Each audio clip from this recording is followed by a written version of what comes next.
লোকসভা নির্বাচন নিয়ে বাংলার সময়ের মুখোমুখি হয়ে খোলামেলা আলোচনা করলেন অজিত সাহা, বনগাঁ সাংগঠনিক জেলা তৃণমূল কংগ্রেসের সহসভাপতি তথা উত্তর চব্বিশ পরগনা জেলা পরিষদের কর্মাধ্যক্ষ। অজিত সাহা 100% আত্মবিশ্বাসী। বনগাঁ লোকসভা তথা উত্তর চব্বিশ পরগনায় তৃণমূলের জয় জয়কার নিয়ে বিস্তারিত আলোচনা করলেন বাংলার সময়ের প্রতিনিধির সঙ্গে।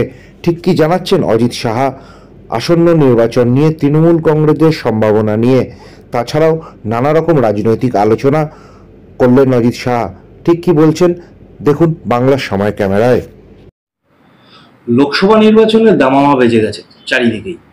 আপনার জেলাতে কি পরিস্থিতি তৃণমূলের? উত্তর চব্বিশ পরগনা জেলাতে যে রেজাল্ট ছিল তার চাইতে আরো ভালো রেজাল্ট এবার হবে বলে আমি আশা। কারণ ধরুন আমরা গতবারে বনগাঁ লস করেছিলাম। বনগাঁ আপনারা ধরে নিন যে এবারে 100% তৃণমূল কংগ্রেস জিতবে। বিশ্বজিৎ দাস জিতছে একদম 100% উনি জিতবেন। সেরকম একটা জায়গায় কিন্তু দল পৌঁছে গেছে এবং যে উদ্দীপনার মধ্যে দিয়ে তৃণমূল কংগ্রেস কর্মীরা কাজে নেমেছেন, যেভাবে আমরা মানুষের সাড়া পাচ্ছি, তাতে তৃণমূল কংগ্রেসের হারাবার কোনো জায়গা আছে বলে আমার মনে হয়, আমি যতদিন নির্বাচন করছি।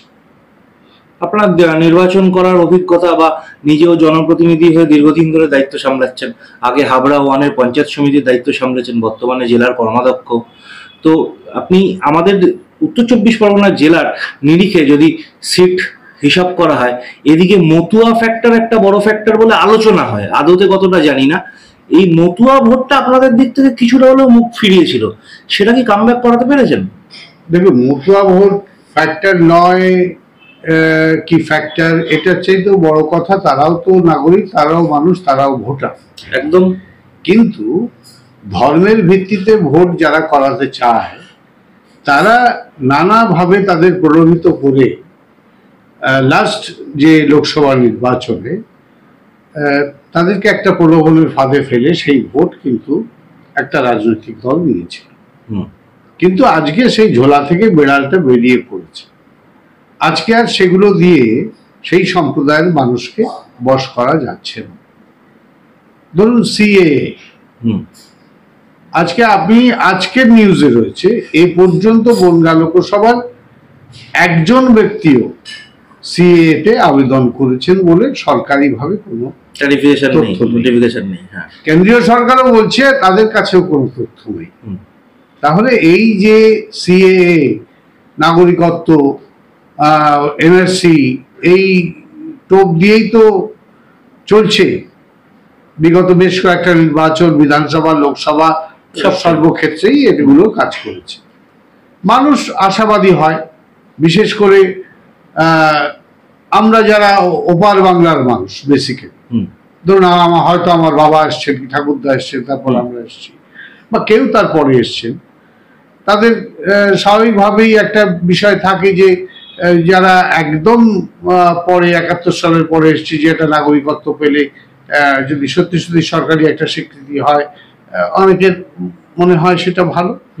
কিন্তু এটা বাংলার মুখ্যমন্ত্রী যেটা বলে দিয়েছেন, এরপরে তো সত্যি সত্যি আর কোনো ক্লারিফাই করার কিছু থাকে না। নাগরিক কারা? যার কাছে ভোটার কার্ড আছে, আই কার্ড, যার কাছে আধার কার্ড আছে, যার কাছে প্যান কার্ড আছে, যার কাছে পাসপোর্ট আছে বা নেই, রেশন কার্ড আছে, তারাই নাগরিক। যার ভোটে বলা যেতে পারে প্রধানমন্ত্রী নির্বাচিত। অবশ্যই তাই। যে যারা, আমার প্রশ্নটা এখানে, যারা বলছেন যে নাগরিকত্বের জন্য মানুষ আবেদন করবে, তার মানে সে তো তখনই স্বীকার করে নিচ্ছে আমি নাগরিক নই। কিন্তু ভারতবর্ষে 71 সালে যে উদ্বাস্তুতে শরণার্থী হিসেবে ঠাঁই দেওয়া হয়েছিল, তাদের তৎকালীন প্রধানমন্ত্রী শ্রীমতী ইন্দিরা গান্ধী, তাদেরকে তো ভারতবর্ষে আশ্রয় দিয়েছিলেন, তারা তো আমাদের নাগরিক। জন্মান্তরে আমাদের বিভিন্ন সম্প্রদায়ের মানুষ যারা ভারতবর্ষে বসবাস করেছেন অনেক অন্য দেশ থেকে এসে, তারাও নাগরিক। আজকে যদি গভর্নমেন্ট সেই জায়গাটাই ভাবতো যে আমরা অনুপ্রবেশকারী বা বাইরে থেকে যারা এসছে তাদেরকে নাগরিকত্ব দেব না, তাহলে সেইভাবে সেই প্যাটার্নে সেই জিনিসটা একটা সিস্টেম চালু করা উচিত ছিল ভোটের আগে। পার্থিব বিশ্বজিৎ দাস, ইনি বাগদার বিধায়কও, আগে তৃণমূলেই ছিলেন, মাঝে বিজেপিতে গিয়ে ভোটে জিতেছেন, আবার পুনরায় তৃণমূলে ফিরে আসছেন। কিছু মতমালিন্য হয়তো ছিল। বর্তমানে আপনাদের জেলার সভাপতিও প্রার্থী পরিচয় বলে কিছু রইলো না। এটা কি একটা আলাদা অ্যাডভান্টেজ পাচ্ছেন কোথাও? অবশ্যই আলাদা অ্যাডভান্টেজ। আমি মনে করি বিশ্বজিতের মতো ছেলে, বিশ্বজিৎ যেভাবে রাজনীতি করে উঠে এসছে, এইভাবে কিন্তু খুব কম প্রার্থী পাওয়া যায়। আমি মনে করি এটা বিশ্বজিৎ দাসের পক্ষে এটা প্লাস। বিশ্বজিৎ আমাদের সমসাময়িক নয়, আমাদের থেকে ছোট। রাজনীতিতে ও যখন প্রথম এসছে তখন থেকেই আমার অত্যন্ত পরিচিত, এবং ও কিন্তু একদম পঞ্চায়েত বুথ স্তর থেকে লড়াই করে এই জায়গাটা মেম্বার থেকে উঠেছে। ও প্রথম বুথ সভাপতি ছিল, তারপর পঞ্চায়েতের মেম্বার, তারপর পঞ্চায়েতের বিরোধী দলনেতা, তারপর পঞ্চায়েত সমিতির বনভূমি কর্মাধ্যক্ষ, তারপর বিধায়কের নমিনেশন পান, প্রার্থী পদ পান, তারপর বিধায়ক হন, এবং পরপর 3 বার। একটা মানবিমানে উনি কিছুদিনের জন্য একটা অন্য দলে গিয়েছিলেন, কিন্তু উনি তার যে জায়গা সেখানে তিনি ফিরে এসেছেন। দলও তার উপরে বিশ্বাস রেখেছেন। আমরাও যারা দলের কর্মী নেতৃত্ব যারা আছি, আমরা সকলেই তার উপর ভরসা রাখি, বিশ্বাস রাখি। এমন একটা তৃণমূল স্তর থেকে মানুষকে তুলে এনে আজকে পঞ্চায়েত লেভেল থেকে আজকে লোকসভা নির্বাচনে দাঁড় করিয়ে দেওয়া, এটা বাংলাতে মমতা বন্দ্যোপাধ্যায় পারেন, এটা অন্য কেউ দেখাতে পারবে। ঠিক নির্বাচনের প্রাক্কালে বিচার বিভাগ নিয়ে বা বিচারপতি হঠাৎ করে রাজনীতিতে চলে আসবে, এটা দেশ তথা বাংলা প্রথমবার দেখলো। তারপরও আরেকটা ঐতিহাসিক সিদ্ধান্ত বা জাজমেন্ট কলকাতা হাইকোর্টের ডিভিশন বেঞ্চ দিল এসএসসি নিয়ে। তারপরই যদিও সেদিনই এক জনসভা থেকে মুখ্যমন্ত্রী শিক্ষক শিক্ষিকাদের পাশে অলরেডি দাঁড়িয়েছে, তার মন্তব্য তিনি জানিয়েছেন। এটা কি কোনোভাবে ভোটে কোনো এফেক্ট করবে বলে মনে করছেন? ভোটে এফেক্ট করবে সেটা বরঞ্চ যারা এই চাকরি প্রার্থীদের চাকরি বাতিলের জন্য লড়াই করেছেন, তারা যে দল করেন তার বিরুদ্ধে পড়বে। কারণ এর সঙ্গে প্রায় 1.5-2 লক্ষ পরিবার জড়িয়ে গেছে। এই যে 26,000 চাকরি, এই 26,000 চাকরির মধ্যে আমি হাইকোর্টের আমাদের হাইকোর্টের রায়কে অমান্য করছি না, কিন্তু একটা কথা বলতে পারি যে 10 জনের দোষে তো 100 জন সাজা পেতে পারে না।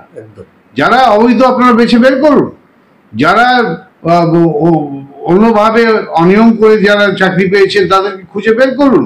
তাদেরকে খুঁজে বের করতে পারবেন না, তাদেরকে বের করার কোনো পদ্ধতি অবলম্বন করতে পারবেন না, কিন্তু যারা 90% মানুষ যারা সত্যিকারের পরীক্ষা দিয়ে যোগ্যতার সঙ্গে চাকরি পেল, তাদের চাকরি নিয়ে নেওয়ার অধিকার তো কারণ নেই। এবং তাদেরকে বলা হচ্ছে এতদিন চাকরি করেছে টাকাটা পর্যন্ত ফেরত দাও। এটাও একটা পলিসি। কারণ একদম সরাসরি না বললে এটাও আমরা বুঝি যে সমস্ত জায়গাতেই ম্যানিপুলেটেড হচ্ছে, সমস্ত কিছুই ম্যানিপুলেশন হচ্ছে অর্থের বিনিময়। একথা আজকে আর বাংলার মানুষকে কিছু বুঝিয়ে দিতে হবে না। কারণ যাকে মানুষ শ্রদ্ধা করতে শুরু করেছিল, এমন একজন জাজ যাকে মানুষ একটা আলোচনার কেন্দ্রবিন্দুতে ছিলেন, তিনি একটার পর একটা রায় কোনো একটা রাজনৈতিক দলকে খুশি করে দিয়ে গেছেন, তারপরেই দেখা গেল পদত্যাগ করে তিনি ভোটের প্রার্থী হলেন। আমরা আগেই বুঝেছিলাম উনি রাজনীতিতে আসছেন। এই নির্বাচনকে সামনে রেখে মানুষের দৌড়েও যেতে হচ্ছে আপনাকে ভোট চাইতে। বাংলার মুখ্যমন্ত্রী বা রাজ্যের মুখ্যমন্ত্রী মমতা বন্দ্যোপাধ্যায়ের একাধিক প্রকল্প রয়েছে, মূল কোন প্রকল্পগুলোকে তুলে ধরে ভোট চাইছেন? দেখুন, একটা কথা হচ্ছে যে মানুষ কিন্তু যথেষ্ট সচেতন। প্রত্যেকটা পরিবার মমতা বন্দ্যোপাধ্যায়ের উন্নয়নের ছোঁয়া পাচ্ছে। এমন কোনো প্রকল্প নেই যে কোনো বাড়িতে কোনো না কোনো প্রকল্প নেই, পাচ্ছেন না। বার্ধক্য ভাতা, বিধবা ভাতা, লক্ষ্মীর ভাণ্ডার, কন্যাশ্রী, সবুজ সাথী, খাদ্য সাথী, স্বাস্থ্য সাথী, এরকম কোনো পরিবার পাবেন না যিনি। সেটা আমাদের বিরোধী দল হতে পারে, কিন্তু উনি তো বাংলার মুখ্যমন্ত্রী, বাংলার মানুষের জন্য উনি করেছেন। আমরা তো এই কথাগুলো বলার আগে আমরা প্রচারে গিয়ে দেখেছি যে মানুষ বলতে শুরু করেছে, ঢোকার আগেই তারা হাসছে এবং বলছে যে এটা আপনি বলবেন কি, আমরা এগুলো পাচ্ছি। এবং তার সঙ্গে যেটা সবচাইতে বড় জিনিস, এই যে কাদের সঙ্গে করা যায়, এটা দিন মজুর। আজকে দিন মজুর 100 দিনের কাজ 59 লক্ষ দিন মজুরের টাকা দিলেন না, আটকে দিলেন না, আমরা বলবো দিলেনই না। এবং শেষ পর্যন্ত আমাদের নেতা অভিষেক বন্দ্যোপাধ্যায় দিল্লি পর্যন্ত দরবার করেছেন, আন্দোলন করেছেন। আপনারা জানেন, রাজভবনের সামনে ধর্ণা দিয়েছেন অভিষেক ব্যানার্জির নেতৃত্বে, আমরাও সেখানে উপস্থিত হয়েছি। আজকে তারপরেও কোনো কাজ হলো না, রাজ্যপালের সঙ্গে কথা বলার কোনো কাজ হলো না, মমতা বন্দ্যোপাধ্যায় ধর্নায় বসলেন এবং শেষ পর্যন্ত তিনি ঘোষণা করলেন কেন্দ্রীয় সরকার যদি না দেয় দিক, না দেবে কিন্তু আমি পশ্চিমবঙ্গের সরকারের থেকে এই দিন মজুরির টাকা দিয়ে দেবো, এদের টাকা মারতে পারবো। এই 59 লক্ষ মানুষের টাকা দিয়ে দেওয়াটা দিদি প্লাস প্লাস প্লাস, কারণ একদম নিম্ন স্তরের মানুষ যারা দিনমজুর খাটতে আপনি আমি যাই না, একদম তারা কিন্তু বুঝেছেন যে তাদের অসুবিধে, তাদের প্রতি দরদটা মমতা বন্দ্যোপাধ্যায়ের আছে। এবং যে আবাস যোজনা সেটাও তিনি ঘোষণা করেছেন ডিসেম্বরের মধ্যে প্রথম কিস্তির টাকা প্রত্যেকের অ্যাকাউন্টে ঢুকে যাবে। তিনি বলেছিলেন লক্ষ্মীর ভান্ডার বাড়বে, অলরেডি সেই বাড়তি টাকা অ্যাকাউন্টে ঢুকছে। তিনি আইসিডিএস, আশা কর্মী সকলের স্যালারি তিনি বাড়বে বলেছেন, সকলের বেড়েছে। তাহলে এই যে মমতা বন্দ্যোপাধ্যায়ের কথার সঙ্গে কাজের মিল, এটা কিন্তু বাংলার মানুষকে নতুন করে বুঝিয়ে দিতে হবে না। উৎসাহ করবার জন্য বিরোধী দল অনেক কথা বলতে পারে, কিন্তু মানুষের মনে যে জায়গা করে নিতে গেলে যে সৎ পথটা অবলম্বন করতে হয়, যে সঠিক কথা এবং কাজের সঙ্গে মিল রাখতে হয়, সেটা কিন্তু মমতা বন্দ্যোপাধ্যায় ইতিমধ্যেই প্রমাণ করে দিয়েছেন, মানুষের কাছে প্রমাণিত সত্য। আচ্ছা, রাজনীতির আঙিনে আপনি দীর্ঘদিনের রাজনৈতিক ব্যক্তিত্ব, প্রধান বিরোধী দল হিসাবে এই মুহূর্তে পশ্চিমবাংলায় কাকে ধরছেন, কাকে নাম্বার দিচ্ছেন? অ্যাকচুয়ালি প্রধান বিরোধী দল হিসেবে আপনি কাকে নাম্বার দেবেন, এখানে তো একটা প্রবলেম থেকেই যায়। সেই জায়গাটা হচ্ছে কংগ্রেস নেই বললেই চলে, একদম কোথাও কোথাও সামান্য সামান্য পাবেন। সিপিএম তার সঙ্গে জড় রয়েছে, গতবারে আইএসএফ আমার সঙ্গে ছিল তাদের, এবার তারা আবার আলাদা। ভারতীয় জনতা পার্টি আছে, যদিও তারা প্রার্থী শেষ পর্যন্ত খুঁজে পেয়েছে, কারণ অনেক চেষ্টার পরে তারা 42টা আসনে প্রার্থী দিতে পেরেছে। কারণ এর আগে তো বলেছিল 35টা জিতবো, 42টা জিতবো, অনেক কথাই শুনেছি। এবং 35টা জিতলে নাকি লক্ষ্মীর ভান্ডার বন্ধ হয়ে যাবে, সরকার পড়ে যাবে, এসব খোয়াব দেখছেন। যারা প্রার্থী খুঁজে পায় না, যাদের বুথে কাজ করবার একটা কর্মী নেই, তারা কি শুধুমাত্র রামের নামে ভোট করেই জিতে চলে যাবে? আর তাই যদি জেতে, তাহলে এই শাসনটা ভারতবর্ষে হিটলারের শাসন হবে।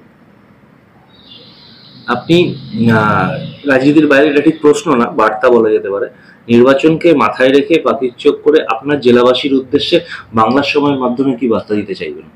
আমি অবশ্যই বার্তা দিতে চাইবি যে প্রত্যেকটা মানুষ দায়িত্বের সঙ্গে ভোট দেওয়া উচিত, কারণ আপনার একটি ভোটের উপর অনেক কিছু নির্ভর করে। একজন নাগরিক হিসেবে এই দায়িত্ব আমরা সকলেই পালন করব। সুষ্ঠুভাবে এই জেলার মানুষ সকলকে ভোট দিতে আবেদন করব এবং সমস্ত জায়গাতে যার ভোট তিনিই দেবেন। অন্য কোনো রকম উচ্ছৃঙ্খলতা, বিশৃঙ্খলা এসব কোনো জায়গাতে আমরা চাই না। প্রত্যেকটা মানুষ মানুষের অধিকার প্রয়োগ করুন, এটাই জেলার মানুষের কাছে আমার আবেদন। আমার নাম অজিত সাহা, আমি উত্তর 24 পরগনা জেলা পরিষদের জনস্বাস্থ্য ও পরিবেশ দপ্তরের কর্মকর্তা।